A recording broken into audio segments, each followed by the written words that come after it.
탐조 해설가 집참새 김동현입니다. 오늘은 흑구리님과 함께 지금 부산 태종대 매를 촬영하러 가고 있습니다.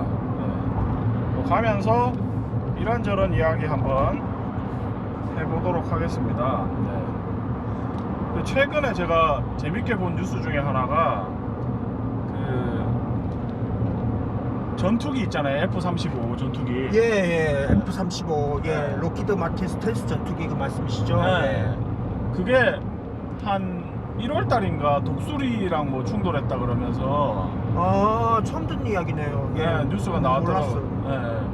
그게 엔진에 빨려 들어가가지고 호호. 그 뭐 랜딩 기어도 안 내려와가지고 바퀴도 없이 그냥 동체로 아이고야. 착륙을 했다고 그러더라고요. 그걸 보면서 저는 좀 드는 생각이, 예전에 저도 비행기가 새 충돌하는 거 관련된 외국의 다큐멘터리 본 적이 있는데, 최근 그거 영화에도 나왔잖아요. 이제 탑건에도 이제 버드 스트라이크가 나온 적이 있었죠. 탑건에도 그게 나온 적 있었어요? 예.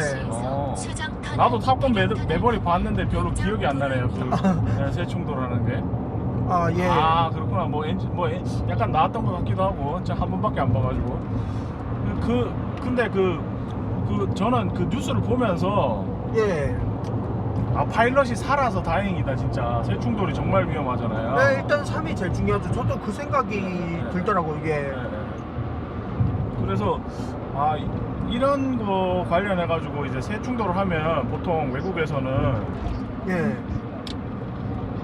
새가 이제 뭐 엔진이나 이런 데 빨려 들어가면은 거의 뭐 흔적이 남질 않으니까 깃털 가지고 이제 어떤 새였는지 이제 보통 추정을 하거든요. 예. 근데 국방부에서 뉴스 나오는 거에는 예. 뭐 이게 깃털로 했는지 뭐 혈흔으로 이거를 뭐 DNA 검사를 했는지 그런 구체적인 내용이 안 나오더라고요. 예. 그래서 1100억짜리 비행기를 그게 수리가 안 된대요. 거의 뭐 파손이 너무 심해가지고. 어이구야. 그래서 새로 사는 게 오히려 더 쌀 정도로 이렇게 손상이 심하다고 그렇게 나오더라고요. 그러니까 1100억이 새 때문에 이제 1100억이 날아가는 거죠. 근데 사실은 뭐 새 때문이라기보다 뭐 사람이 이제 비행기를 만들어서 그렇게 음속에 빨리 날 수 있는 비행기를 만들다 보니까 새들이 적응을 못 해가지고 그런 사고가 일어나는 거죠. 또 따지자면. 근데 저는 레이더도 분명히 뭐 F-35 정도 되면 레이더가 자체적으로 있는 걸로 아는데 예. 왜 부딪혔을까? 그리고 그게 부딪힌 게 진짜 독수리가 맞기는 한 건가? 이런 생각도 들어서 이런 거를 좀 민간 이렇게 관심 있는 사람들하고 공군 측이랑 같이 좀 연구를 하면, 왜냐하면 이제 뭐 우리나라에도 굉장히 새가 종류가 많잖아요. 뭐 한국의 새 2차 개정판 LG 상목재단 도감 기준으로 하면은 607종인데 그거를 공군 관계자나 뭐 파일럿들한테 일일이 교육을 한다는 게 쉽지가 않거든요. 그래서 저는 그렇죠. 이제 전투기 그것만 하나만 해도 다 알기가 예, 그거 한데. 그렇죠. 예. 근데 뭐 새 충돌해가지고 이번 경우 같은 경우에는 어쨌든 뭐 파일럿도 살고 비행기만 작살났지만은 그게 통제불능이 돼서 만약에 민간인 밀집 지역에 이제 떨어진다 그러면 대형 사고가 나니까. 그러니까요, 큰일이죠. 그래서 저는 제가 이제 이렇게 탐조 컨설팅 회사를 이렇게 운영을 하지만 이런 문제가 정말 중요하다 라는 생각이 들었어요. 그래서 파일럿이나 공군 관계자들하고 같이 탐조를 이렇게 교육을 하는 프로그램을 한번 해봐야겠다라는 생각이 들더라고요. 왜냐하면은 단편적으로 이렇게 뭐 특강이나 이런 식으로 해서 새에 대해서 이제 교육을 하면은 그냥 듣고 잊어버리는 그런 교육이 될 수가 있지만, 실제로 뭐 쌍안경이나 마운렌즈 같은 거를 들고 직접 이제 체계적으로 탐조를 배우면 예. 파일럿이나 공군 관계자들이 우리나라에 서식하는 그렇죠. 일단은 새들에 대한 그거 네. 새들에 대한 관심이 생겨야지 이제 그것도 이제 그렇죠. 예. 관심을 이제 가져야 예. 좀 더 안전하게 새들도 안전하고 사람도 안전할 수 있는 그 파일 그렇죠. 그런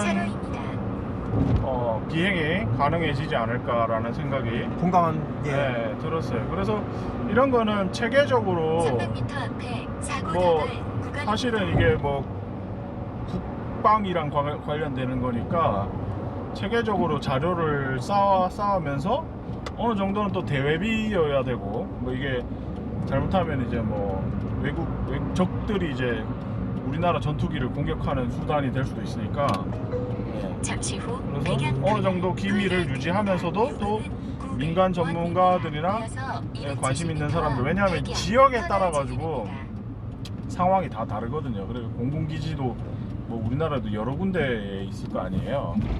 그래서 그런 거를 한번 해보는 것도 좋지 않을까 그런 생각이 들었어요. 그래서 저는 뭐 태종대에서 매를 찍지만 그 매가 이제 새 중에서 제일 빠른 창조주 하나님이 만드신 새 중에서 가장 속도가 빠른 새인데 매를 보면은 뭐 이런 사람이 만든 비행기랑은 비교할 수가 없는 그런 경이로움이 있는 것 같더라고요. 맞습니다. 흑구리님은 이렇게 처음에 매를 어떻게 찍게 되셨어요?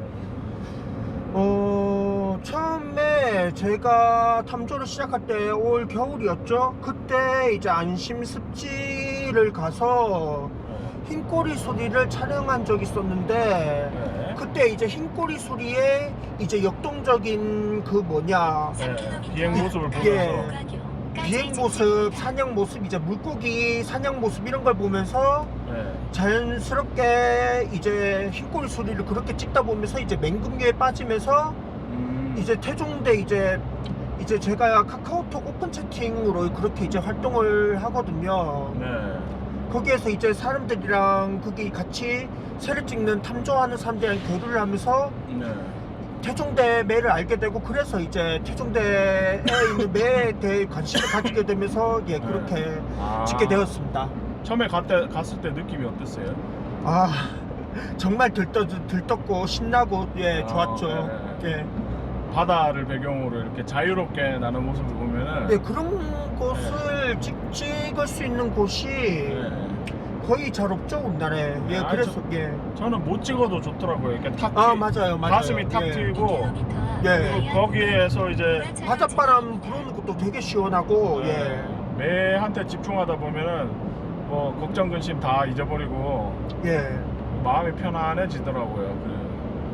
자연을 대자연을 접할 때 대자연 창조주 하나님의 그 경이로운 솜씨와 위대하심과 이렇게 또 마음의 평안을 이렇게 얻을 수 있는 그래서 정말 좋은 것 같습니다. 제가 지금 그린버더 멤버십 비기어를 2023년도에 지금 6월 7일부터 진행을 하고 있거든요. 아침 7시부터 이제 2024년 6월 7일 아침 7시까지 하려고 하고 있는데 제가 사실은 그 다음 카페 아마추어 탐조 동호인 연합 카페를 올해 운영을 했어요. 2002년부터 운영을 했는데 그냥 이렇게 불특정 다수 뭐 회원 가입하는 사람들에 대해 가지고 이게 새 관련된 정보가 이제 노출이 된다는 게 사실은 이게 상당히 위험할 수도 있겠다라는 생각을 많이 했고요. 그리고 누가 가입하는지도 모르고 뭐 이게 뭐 운영자라고 해가지고 그 사람에 대해서 알 수 있는 게 본인이 공개한 정보. 그렇죠. 한계가 있죠. 그래서 커뮤니티의 한계가 그래서 멤버십이라는 게 형성이 잘 안 되더라고요. 그리고 뭐 회비도 없고 뭐 정기적으로 만나는 것도 아니고 그러다 보니까 좀 동호회를 하지만 좀 시너지를 일으키는 게 없다라는 생각이 좀 들었어요. 그래서 이번에는 정말 괜찮으신 분들, 탐조하시면서 정말 좀 순수하게 탐조를 하고, 그리고 더 재미있고 올바르고, 그리고 컨텐츠를 좀 생산을 할 수 있는 그런 멤버십을 좀 만들었으면 좋겠다고 생각을 합니다. 제가 어제 태종대 갔다가 네. 거기 뭐 이렇게 시설을 관리하시는 분을 만났는데, 만나가지고 이야기를 듣다 보니까 태종대 인근에 짚라인이 생긴다고 하더라고요. 짚라인. 네, 짚라인 거기도 이제 짚라인이 생기네요. 요즘 짚라인이 전국적으로 네. 유행계 너무 많이 익스트림 스포츠 그런 것 때문에 열풍 때문에 이게 사람이 사망하는 사고도 있었고, 그리고 그 태종대뿐만 아니라 오륙도에도 매가 번식하고 나무섬에도 번식하고, 이제 번식기에는 해무도 많이 끼고, 그 해무가 이렇게 바다 안개가 생겨도 매가 이제 새끼들 키우기 위해 가지고 사냥을 하더라고요. 그러면은 되게 이제 사람한테도 위험하고 네. 매한테도 위험하고 사람도 안전하고 매도 안전할 수 있는, 안 그래도 매가 또 멸종위기종 2급이잖아요. 네. 그게 대책이 필요하겠네요. 네. 예. 지금 멸종위기 원래 1급이었는데 2급으로 떨어진 것도 예. 이게 외국에서 뭐 멸종위기종 지정이 해제됐다고 해서 기본적인 생태조사도 안 된 상황에서 이게 매를 멸종위기종 2급으로 떨어뜨린 것도 상당히 문제가 많거든요. 근데 뭐 시민들한테 공청회라든가 뭐 물론 이제 그 사람들 입장에선, 공무원들 입장에서는 적법한 절차를 거쳤다고 하지만, 저는 사실 어제 처음 듣는 얘기였어요. 짚라인 생긴다는 게. 왜 굳이 그거 뭐 부산 아니라도 짚라인 같은 거 하고 싶으면 얼마든지 갈 수 있는 데가 많을 텐데 굳이 부산에서 그런 걸 만들어야 되나. 그리고 태종대는 명승으로 지정된 게 매가 번식하기 때문에 지정이 됐거든요. 그리고 올해 같은 경우에는 지금 계속 주전자섬에서 번식을 하다가 실패를 하고 1차 실패하고 지금 이제 전망대로 매가 번식하러 와가지고 둥지를 텄어요. 근데 이제 새끼가 나오게 되면은 새끼들은 비행이 미숙하기 때문에 그런 기존에 없던 짚라인 같은 그 철사가 이렇게 잘 안 보이잖아요. 예, 그리고 새끼새들이 호기심도 많고 항상 네. 와고 어쨌든 활발한 시기이기 때문에 네. 더 사고 위험이 더 클 거란 말이죠. 제 생각도. 그렇죠. 그렇습니다. 예. 예. 뭐 저는 기존에 이제 드론만 떠도 예. 그 매가 속도가 워낙 빠르기 때문에 예. 뭐 2005년 기네스북 기록으로 242마일인데 예. 그게 시속으로 바꾸면은 몇 킬로죠?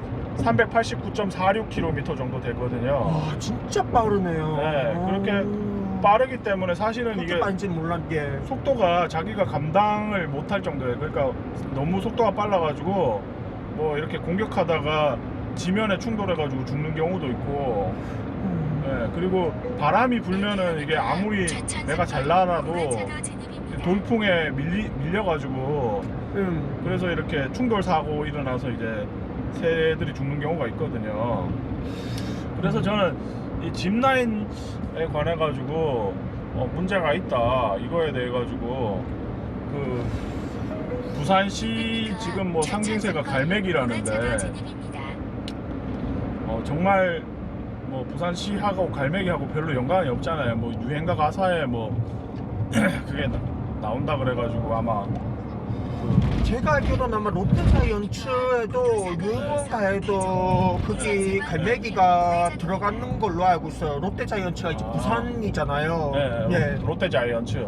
예. 네, 그렇구나. 그래서 이게 별 의미 없는 새를 상징새로 정해져 있는데 차라리 부산시 희귀하고 상징성 있는 매를 차라리 네. 이게 부산시 상징새로 정해가지고 실질적인 좀 보호가 되도록 했으면 좋겠다, 그런 생각을 가지고 있어요. 사실은 그동안 계속 예전에는 그 전망대에서 번식을 실패하다가 주전자 섬으로 들어간 이후에는 그래도 매년 이제 새끼가 성공적으로 둥지를 떠나서 날아다니는 모습을 볼 수가 있었는데, 사실은 외국처럼 어떤 시민 모니터링이라든가 체계적인 뭐 이렇게 가락지 달기라든가 이런 게 안 되고 있기 때문에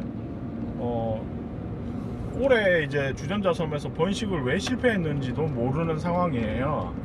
그래서 저는 태중대 같은 경우에는 상당히 이제 뭐 명성으로도 지정이 돼 있고 하니까 매가 안전하게 번식을 하는지 그 다른 지역에서도 인터넷으로 볼 수 있도록 이렇게 CCTV 같은 것도 설치를 하고, 그리고 가락지를 달아가지고 뭐 새끼들이 뭐 생존율은 어떻게 되는지, 부모 새는 얼마나 이제 오래 사는지 뭐 이런 것들이 좀 생태가 좀 어느 정도 600m 앞에 시속 60km 박수형 명백하게 좀 과속 구간입니다. 밝혀졌으면 좋겠다라는 생각이 들더라고요. 그래서 시나 정부에서도 뭐 이런 거에서 관심을 가지고 모니터링을 해야 되겠지만, 그거에 대해서 또 시민들이 잘 하는지 1km 앞 참여할 수 있도록 구간입니다. 시민들도 관심 있는 분들이 함께 해가지고 모니터링도 하고, 그리고 이런 뭐 짚라인 같은 얼토당토안한 이런 그 전시 행정 같은 거는 예. 좀 배제를 해야 되지 않을까. 맞아요. 그게 짚라인 같은 경우에도 제 생각에 이제 환경 영향 평가 이런 게 있잖아요. 그것도 조금 저도 이제 아까 말하려다가 말을 안 한 건데, 그게 과연 제대로 됐을까? 예, 하는 의문이 있습니다. 그렇죠. 아니 뭐 우리나라는 이게 되게 많이 잘못된 게 예, 환경 영향 평가를 예, 시공사가 하기 때문에 제대로 된 평가가 될 수가 없어요, 구조적으로. 그래서 이거는 객관성을 유지를 하려면은 시공사가 할 게 아니라 정부에서 해가지고 과연 여기다가 이런 건물을 만드는 게 맞는 건가, 그리고 국가적으로 어떤 게 더 국민들한테 유익한 건가를 객관적으로 좀 판단할 수 있도록 그런 식으로 좀 행정이 좀 돼야지 되지 않을까라는 생각이 들어요. 네. 그래서 지금 전국적으로 매를 관찰하는 거에 관심 많은 사람들이 부산에서 번식한 매를 보기 위해 가지고 많이 오고 있는데, 지금 딴 데는 사실 번식이 다 끝났거든요. 번식이 다 끝났는데 지금 부산만 조금 늦은 1차를 실패해가지고 예. 거의 한 달 이상 늦어서 늦게까지 볼 수 있는데, 일반 시민들이 그냥 뭐 쌍안경이나 망원경 없어도 눈으로 볼 수 있을 정도로 가까이 날기도 하고, 특히 바람이 많이 부는 날, 예, 바람이 많이 부는 날 오실 수 있으니까 관심 있는 분들은 오셔도 좋을 것 같고요. 그리고 제가 좀 잠시 후 걱정되는 오른쪽 부분은 도로입니다.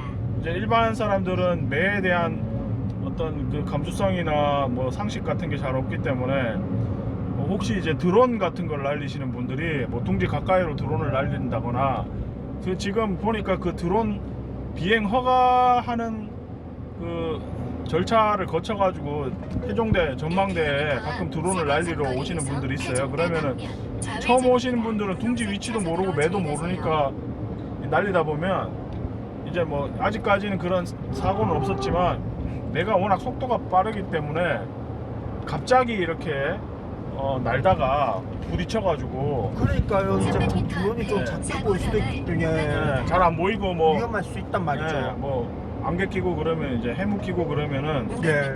충돌 사고도 일어날 수 있기 때문에 둥지 인근 전망대 왼쪽 편 바위 아래쪽이거든요. 그쪽에서는 드론을 날리지 않으셨으면은 좋겠고요.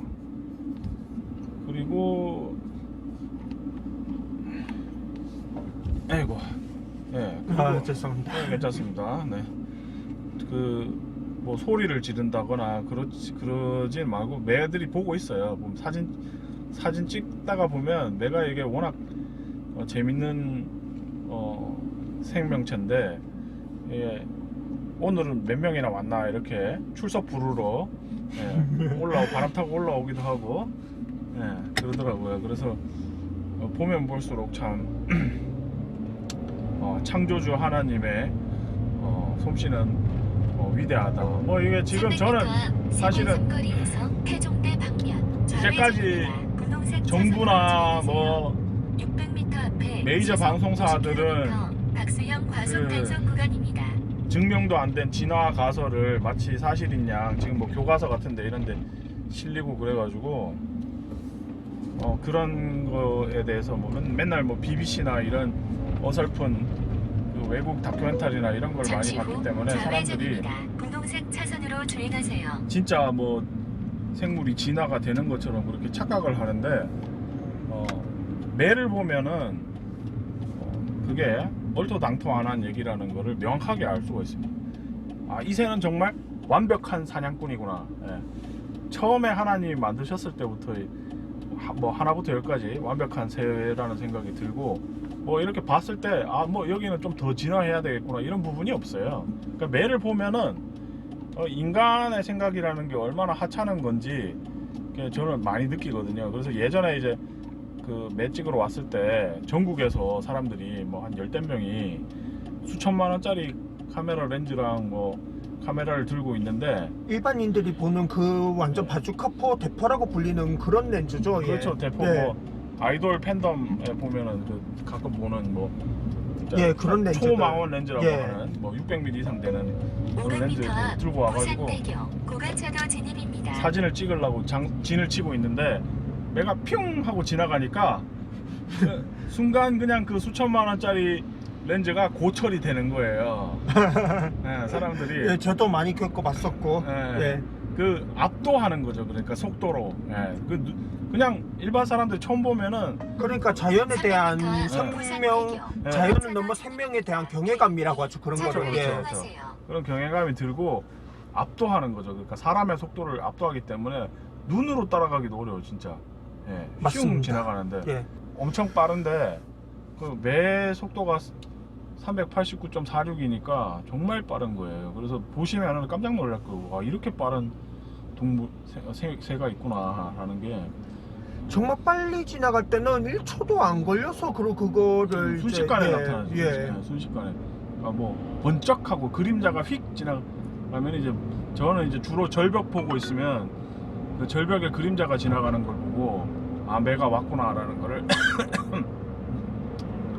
알고 준비를 하는데 뭐 놓칠 때가 훨씬 많아요. 뭐 지금 뭐 사람이 만든 그런 망원 렌즈나 카메라로 300m 그거를 따라가는 게 쉽지가 않죠. 물론 뭐 지금 뭐 초음속으로 뭐 날아가는 걸 촬영할 수 있는 장비도 나왔지만 그런 건 이제 덩치가 너무 크고 사람이 들고 이제 새를 촬영할 수 있는 망원 렌즈나 장비는 뭐 몇 천만 원 정도라 가지고 그 크기가 이제 뭐 암컷이 조금 더 크죠. 좀 더 크고 뭐 거의 한 뭐 머리부터 꼬리까지 하면은 한 50cm 조금 안 되거나 뭐 그 정도고 날개편 길이가 수컷 같은 경우에 한 120cm 정도. 그리고 보통 일반적인 새들보다 좀 몸에 비해서 좀 긴 편이고요. 뭐 멋있게 생겼어요. 보면은 완벽한 그런 균형이라든가 그리고 이게 아까 전투기 얘기도 했지만 사람이 만든 비행기는 수직 꼬리 날개가 있잖아요. 근데 새는 수직 꼬리 날개가 없거든요. 그 꼬리 날개만 있잖아요. 그래서 여객기 사고 나는 거 보면은 그 비행기는 그 수직 꼬리 날개가 이제 파손이 된다거나 문제가 생기면 추락하더라고요. 그런 걸 봤을 때 그냥 이 창조주 하나님이 만든 새를 보고 사람이 비행기를 만들었는데 그 사람의 기술은 아직 결점이 많다는 허점이 많아가지고 그런 대형 사고가 일어나는 걸 보면서 그 인간이 얼마나 그 교만하고 뭐 조금 이제 뭐 비행기 만들고 그런 게 뭐 대단한 것 같지만 그 별거 아니라는 걸 새들이 멋있게 나는 모습을 보면은 아마 느끼실 수 있을 겁니다. 저는 그 예전에 태종대에서 매가 잠시 후 좌회전입니다. 주전자 섬으로 이어서 날아가가지고 290m 앞 360도 오른쪽 회전을 도로입니다. 하는 걸 봤어요. 아 정말 멋있더라고요. 그막 저는 전혀 못 봤는데 네. 꼭 보고 싶네요. 네, 동영상을 찍어 놓은 게 있는데 그거를 보니까 진짜 뭐 예전에 뭐 그 왜 폭주족들 오빠 달려 하는 거 있잖아요. 약간 그런 기분. 300m 앞 오른쪽 아 그런 기분인가요? 네, 약간 그런데 저 좀 와닿지. 잘 모르겠네. 모르겠지만요. 그러니까 보고만 있어도 뭔가 짜릿하고 와 이 진짜 짜릿함. 짜릿하다. 와 이 진짜 대단하다. 탄성이 절로 나오더라고. 360도 회전하는데 한 바퀴를 도는 게 아니야. 여러 바퀴를 도는데 사람이 만든 전투기도 물론 그 뭐 360도 회전할 수 있지만 이게 그 새는 그냥 뭐 타고났죠. 예. 비행의 천재들이죠 정말. 예. 새들이 추격전 벌이고 이렇게 날아다니는 모습은 정말 대단하죠. 예. 그리고 뭐 새 중에 또 새호리기라고 있는데 새호리기는 또 매도 공격을 하더라고요. 네. 새호리기가 그거죠. 네. 이제 새를 홀릴 정도로 그게 빠르고 뛰어난 비행 실력을 가지고 있다고 해서 새호리기잖아요. 새호리기가. 그게 사람들이 그렇게 많이 생각하는데 아니에요? 예, 그 처음은 이게 예전에도 도감에도 그게 이름이 잘못 올라가 있었어요. 홀리는 게 아니고 호리는 거예요. 호리는 게 이게 보면은 성경책에 보면 잠언에 보면은 그 여자들 이렇게 중에서 남자를 홀이다라는 게 그러니까 뭐라 그래야 될까 이거를 표현을 뭐 구워 삼는다 그래야 되나? 네, 뭐 그런 느낌인 건데 그 홀리는 거하고는 좀 틀려요. 그래서 기본이 국어에서 기본형이 홀이다예요. 홀이다. 그래서 새 홀리기예요. 홀리기가 아니고. 네. 홀이다라는 말도 있었어요. 오늘 네. 참 많이 배워가네. 네. 그래서 국어 사전에도 홀이다라고 나오기 때문에 기본형이 홀이다라 가지고 그 도감의 새 홀리기라고 표현된 거를 나중에 이제 수정을 했죠. 네. 그래서 지금 도감에는 호리기로 올라가 있어요. 새 호리기. 네, 뭐 이게 새 호리기가 매를 공격해서 잡아먹고 이런 건 아니지만 덩치가 더 작고 좀 더 날렵하다고 그래야 될까요? 그래서 이제 매가 오면은 뭐 새 호리기가 이제 자기가 불편하면 이제 매를 이렇게 툭툭 건드려 가지고 쫓아내고 뭐 그런 정도인 거죠. 네. 새를 구워 삶는다고 해서 새호리기다. 구워 삶는다는 표현, 구워 삶는다기보다 뭐라 해야 될까? 비슷한 표현이라는 거죠. 구워 삶는 게 약간 그런 느낌이라는 느낌, 거죠. 그런 느낌. 제가 이제 바이브. 정확하게 어떻게 표현할 길이 없네요. 이게 뭐라고 해야 될지. 근데 하여튼 600m 앞에 시속 그렇습니다. 50km 지금 과속 단속 그래서 구간입니다. 올해는 그 제가 그린버더 멤버십 비기어를 진행을 할 거니까요. 관심 있으신 분들이 많이 연락을 주시면은 좋겠습니다. 그래서 뭐 짚라인이 생기고 이 서식지가 파괴되는 거는 한순간이잖아요. 그래서 이런 것들을 혼자 힘으로는 막을 수가 없더라고요. 그래서 많은 분들과 공감대를 형성을 해가지고 정말 이제 거의 저는 임계점이라고 생각하는데 여기서 더 이상 망가지면은 사람들의 삶도 파괴가 된다고 생각을 합니다. 그래서 새들이 이렇게 건강하고 행복하게 살 수 있는 환경을 지켜가고 제일 중요한 게 서식지 보전인데 지금 뭐 메인 방송이나 뭐 정부 정책에 보면은 쓸데없이 뭐 기후변화 이런 거 기후변화 사기를 국민들한테 계속 세뇌를 시키고 있는데 기후변화는 사실도 아니고 국민들한테 도움이 전혀 안 돼요. 맞습니다.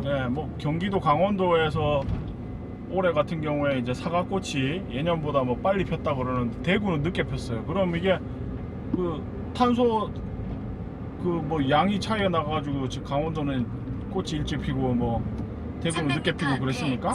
말도 안 되지요. 예. 네. 그러니까 이산화탄소하고 아무 상관이 없어요. 네. 그리고 그 우리가 뭐 지금 여러분이 그 사용하는 전기세에다가 탄소세를 집어 넣는다고 하는데 넣고 있죠. 네. 예, 실제로 그렇게 하고 있죠. 예. 근데 그게 뭐 환경 보호에 도움이 되느냐? 전혀 안 돼요. 그 서식지를 보전을 해야 되고. 그러니까 그게 다 이제 한전이라든가 공공기관들 돈 불려주는 거란 말이죠. 그런 한마디로 그런 뜯어내는 세금, 속칭 말해서 세금 뜯어내는 거라고 하죠. 그걸. 예. 네, 사기꾼들 배불려 주는 거죠. 예. 그래서 세상에 우연히 일어나는 일은 없고 걔네들이 그걸 몰라서 하는 게 아니라는 거죠. 그래서 저는 이 빨갱이 새끼들 배불려 주는데 맞아요. 네. 배불려 주는 거 딱 네. 사기꾼도 배불려 주기. 방송국이 뭐 국민들을 위해서 방송했습니까? KBS 수신료를 왜 전기세 포함시켜가지고 이번에 그리고 네. KBS 이건 또 사족이지만 KBS 그 수신료 때문에 난리 났잖아요. 그 편연적 뭐 네. 예, 다른 이야기긴 하지만 예. 그러고 이게 아니, 우리한테 선택권을 줘야 뭐 방송이 외면 받으면은 국민들한테 외면 받으면 아 우리가 잘못했구나 하고 반성도 하고 그러지 뭐 묵과하면 안 됩니다. 예, 그걸 다 전기세에 넣어버려가지고 뭐 좋으나 싫으나 다 내게 만들면 이거 선택권이 없는 거잖아요 국민들한테. 예. 그거는 이제 방송국 관계자들한테도 안 좋은 거예요. 예? 우리는 뭐 KBS 먹여 살리는 호구냐고요 국민들이. 예? 방송도 거지같이 만들어가지고 국민한테 중요하고 정확한 정보를 전달